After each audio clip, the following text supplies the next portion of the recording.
Alors Cavani, donc, on a envie de revenir sur son cas, puisqu'hier Paris s'est donc baladé en Ligue des Champions, victoire 5-0 à Malmö, Zlatan a marqué, Di Maria a mis un doublé, tout le monde a marqué dans les joueurs offensifs, sauf Edinson Cavani, effectivement, il aurait pu retrouver de la confiance lors de cette rencontre. Ça n'a pas été le cas. Alors selon toi, il ne faut pas trop critiquer Edinson Cavani, ce qu'a envie de faire Eric Dimeco, non Eric ? De critiquer Cavani ou de l'attaquer? Non, il est difficilement défendable là, en ce moment. Là, il va falloir que tu m'expliques, Louis, mais je te laisse faire, vas-y. Non, mais je vais te laisser d'abord, donne-moi les raisons pourquoi il est, écoute, il est difficilement défendable. Souvenons-nous quand même que quand le PSG prend Cavani, il prend un joueur susceptible de remplacer Zlatan Ibrahimovic pour jouer le haut niveau, voire la victoire en Ligue des Champions. C'est soi-disant le joueur qui doit remplacer le géant suédois, qui va marquer les buts. C'est soi-disant un attaquant pur jus, buteur, etc. etc. Alors moi, sa mentalité, sa façon qu'il a de défendre, il n'y a pas de souci, on va tous être d'accord sur ça. Mais quand tu veux gagner la Ligue des Champions, quand tu as le PSG, quel joueur tu dois avoir? Tu dois avoir Suarez. Je suis désolé, on va parler toujours des mêmes choses, mais on va comparer ce qui est comparable, puisqu'on va comparer deux Uruguayens. Qui tu prends, toi, pour te faire gagner la Ligue des Champions? Suarez ou Cavani? Pour l'instant, je te laisse. Et est-ce que quand Zlatan va s'arrêter, tu peux compter sur Cavani pour gagner les matchs de haut niveau de Ligue des Champions? Je ne parle pas marquer les buts en championnat contre Riri, Fifi et Loulou. Je te parle faire gagner les gros matchs. Malheureusement, on l'a vu il y a 2 ans, ou c'est l'an dernier, non, c'est il y a 2 ans contre Chelsea, le match retour là-bas où il a 2 occasions. Au moins, il doit cadrer, il casse le stade. On l'a vu contre le Real, n'en parlons pas. Et malheureusement, quand tu regardes encore ce qu'il fait hier soir, alors c'est pas un match de haut niveau hier soir, mais il n'empêche que c'est l'accumulation qui fait que tu te dis, est-ce que les dirigeants du PSG ne se sont pas trompés sur ce garçon? Est-ce que ce n'est pas tout simplement un bon attaquant, mais pas un très grand attaquant? Est-ce que c'est lui qui va remplacer Zlatan, ou est-ce qu'il va falloir prendre un top niveau mondial? Voilà, un Lewandowski, un Suarez, un Agüero. J'ai envie de et le défendre. 32-16 et hashtag J'ai envie de le défendre. Pourquoi débat. j'ai envie de le défendre? Parce que comme tout attaquant, certains de ces attaquants traversent des périodes avec ou sans. Ça arrive à tout le monde. Cavani arrive avec un projet, le projet des Qataris.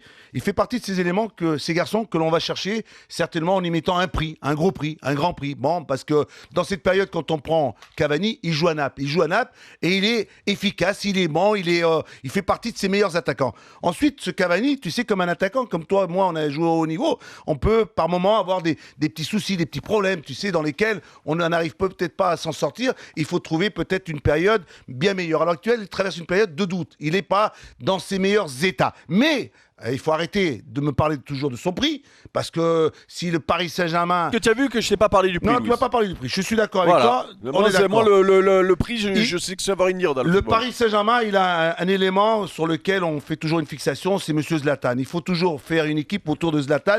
Est-ce que dans ce système, est-ce que dans ce style, dans ce registre, est-ce que Cavani joue-t-il à sa place? Moi, je trouve qu'il a joué en pointe. Il a joué, il a été efficace. Chelsea, parce que tu sais, Cavani, c'est 137 matchs, c'est 76 contre buts, qui? toute compétition confondue. Mais contre qui, contre Louis? tout le monde. Mais non, l'an dernier, les buts, il les met contre la Pointe Nicosie. Oui, la Pointe Nicosie. Et pourquoi Zlatan, il les met contre qui? Contre Real Madrid? Si on commence à parler... Mais qui t'a parlé de Zlatan, là? Je te dis, quand tu me parles d'un attaquant... Pourquoi tu compares à Zlatan? Moi, Cavani, c'est un élément sur lequel je compte et je pense qu'il finira par y arriver. En ce moment, il est dans une période... Et combien tu lui laisses? Parce que là, ça fait 2 ans. Tu lui laisses combien? Je lui laisse le temps qu'il faut. Quand tu fais des comparaisons avec Agüero et Suarez, c'est normal. C'est sûr et certain que ces 2 éléments jouent dans une disposition, dans un système qui leur convient et qui sont hyper efficaces. Mais Louis, ne me dis pas ça. Suarez, quand il arrive au Barça, il est suspendu pendant 5 mois. Il arrive dans un système. Ne me dis pas que Suarez est fait pour le système du Barça dans un premier temps. Mais il marque dès le premier but qu'il fait, alors qu'il a 3 kilos de plus. Il marque et derrière, on regarde ce qu'il fait. Donc, pitié, reconnais que tu as du top niveau mondial. C'est-à-dire, je parle des avant-centres. Je parle pas des Ronaldo ou des Messi. Je parle des avant-centres. Tu as le top niveau mondial. Tu as les Lewandowski pour moi. Tu as le Suarez qui pour moi est le top niveau mondial. Tu as peut-être Agüero, mais si Robert Lewandowski, il vient... Si tu me dis que Cavani est à ce niveau-là, j'arrête.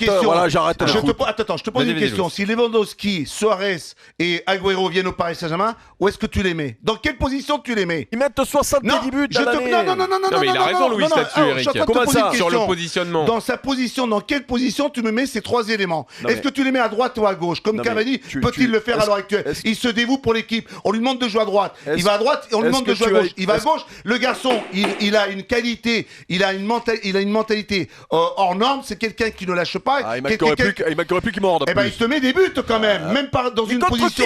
Mais contre qui? Non mais attends, je te pose la question. Est-ce que Suarez... Non mais moi je vais t'en poser qu'une seule. Tu vas me répondre. Donc toi tu dis que l'année prochaine, donc Zlatan s'en va. Ok, on est d'accord. Il est au bout là.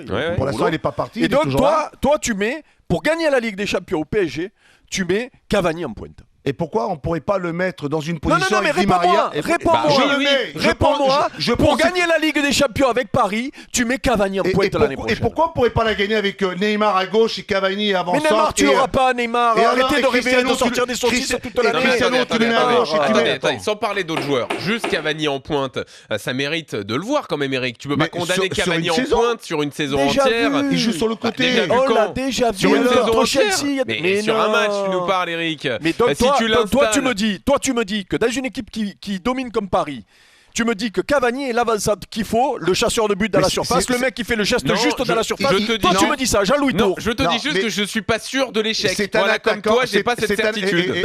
Eric, quand tu es un entraîneur, tu prends et tu trouves et d'essayer de trouver le meilleur équilibre. C'est un garçon qui peut, dans une position côté droit, côté gauche, t'apporter quelque chose que d'autres n'ont pas. Qu'est-ce qu'il peut éventuellement t'apporter? Il peut t'apporter de la profondeur, il peut t'apporter par ses appels, il peut créer quelque chose. On l'a senti quand il est en pleine réussite, réussir des choses intéressantes. Ce n'est pas quand même un attaquant moyen. C'est un attaquant d'une certaine valeur sur lequel il faut peut-être, à un moment donné, y croire un peu plus. Moi, je le défends parce que je pense que ce garçon-là, sur le plan personnel, quand on le voit aujourd'hui, il m'a l'air d'être dans une position, dans une situation de doute. Quand tu commences à douter, quand tu commences à pas être bien, tu ne réussis pas tes gestes. Ne me dis pas, Louis, depuis qu'il est arrivé, et il y a des périodes où il a été en confiance, ne me dis pas que Cavani a des gestes dans la surface de très grands attaquants mondiaux. Contre Bordeaux, ces gestes-là, tu l'avais pas aimé, le but contre Bordeaux. D'accord. Et le contrôle contre le Real, parce que là tu me parles de Bordeaux. Et le ballon qu'il a pour aller au but contre le Real qui marche sur le ballon. Il est un peu derrière. C'est celui-là.